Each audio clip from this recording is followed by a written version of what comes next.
Hey, what's up? What's up? Joe in Vegas back with another review. Bad Bunny.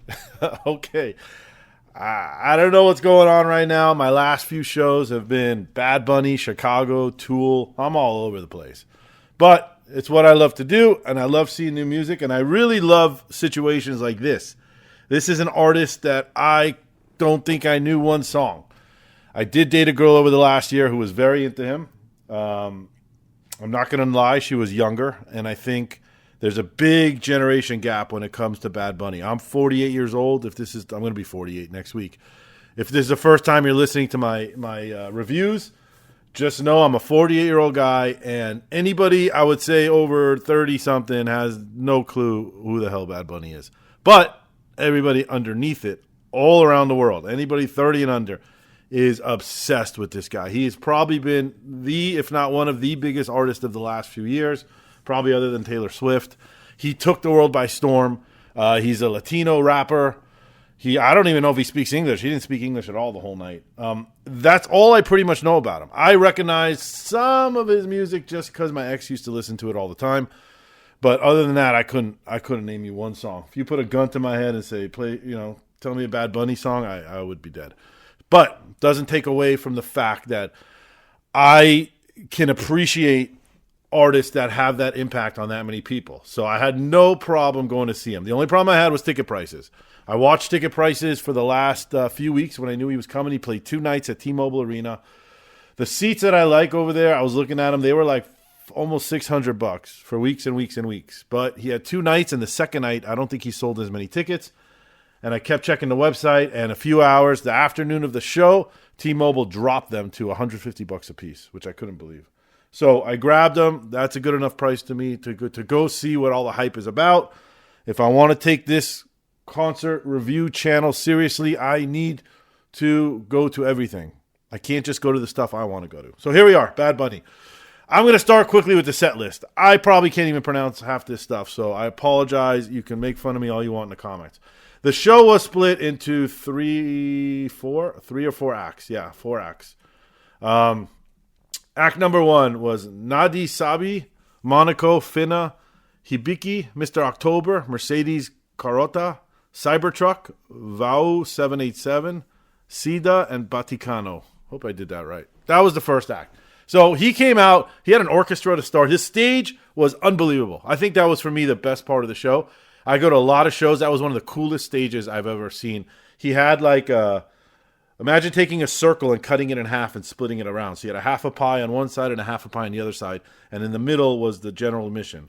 And he had this bridge that would come up and down. And every other act, he would jump from one side of the stage through the bridge. He performed on the bridge, I think, for one of the whole acts. And then the bridge turned at one point. I'll try to find some video. I took some. Really cool stage setup. We were perfect because we were dead center. So I don't know how much he has of this tour. If you're thinking of buying tickets for Bad Bunny, try to sit right in the middle of the stadium. You'll get the best view.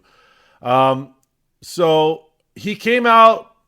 He had an orchestra on one side before he came out on stage, which I thought was a nice, classy touch.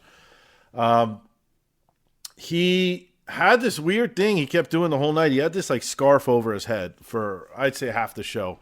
I don't know. I'm guessing that's the thing he does. I don't know why he does it, but if it makes him perform better, so be it. The biggest takeaway I had from him, and I found it the most impressive, and it's a lot of Latino music. It gets you. It gets you going. Excuse me. It really gets you going. It's there's something in that music that just gets you off your ass, and it felt very much, I don't want to say like Taylor Swift, but that was the last show I remember where everybody in the audience knew every single word to every single song. You couldn't deny the passion in the crowd. The crowd was so passionate. They were so into it that it becomes infectious. I didn't know any songs, but I was loving it.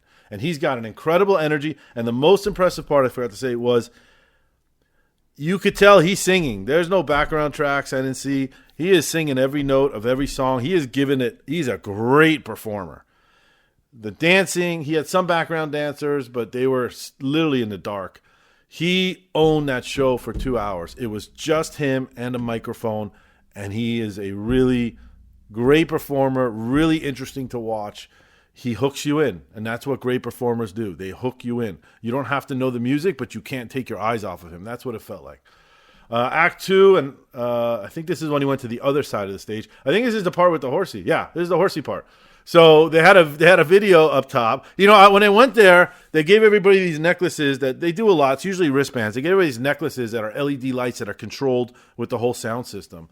And this one was a cowboy boot, and I couldn't understand why it was a cowboy boot. And I saw a lot of people in the crowd wearing cowboy hats, and I don't know what the hell was going on. You know, the girl I was with, too, she was like, I don't know what's going on. But he did a movie in between Act 1 and Act 2, and he was on a horse. And she leans over to me, and she goes, can you imagine if he comes out on a horse? And boom, there he goes, comes out with a horse to get to the stage, which was cool. He came out, I think he was wearing a ski mask for the first half of this set. Also, same idea. For some reason, I don't think he likes to show his face or just makes him really focus on the music he's singing, which is fine. But so Act 2 started with Telefono Nuevo, which I don't know if he sang that or that was over the loudspeaker. Tu no metes cabra, Pati, No te hagas, Vuelve. That's a Daddy Yankee Bad Bunny cover. Mi mata, so pure. Oh, man, I can't pronounce this stuff. Tu no vive así. Chambea, Dilis, 25-8. Vuelve Candy B. And Thunder Y Lightning, or Yilayu. These last three songs were the part where he was performing on that bridge that connects the two stages. And actually, when it went up, it started to turn this time completely.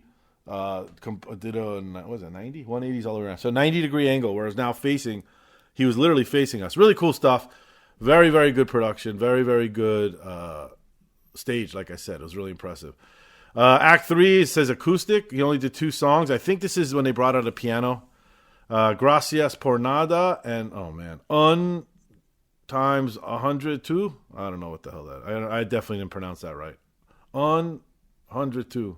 I don't know. Don't make fun of me. Guapo Frontera and Bad Bunny cover. Then Act 4.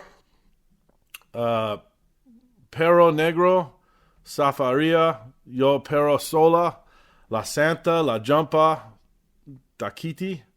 That's a Bad Bunny Jay Cortez cover. Efecto, Mi Porta Bonito, Un Preview, and No Me Quiero Sazar. I'm sorry. I think these were the hits. I mean, they were. Listen, these fans were going crazy. They everything was a hit for them. But I think I kind of recognize some of these ones at the end, like most concerts. He plays the big ones at the end. So it was great. There were fireworks. It was dancing. It was a great performance.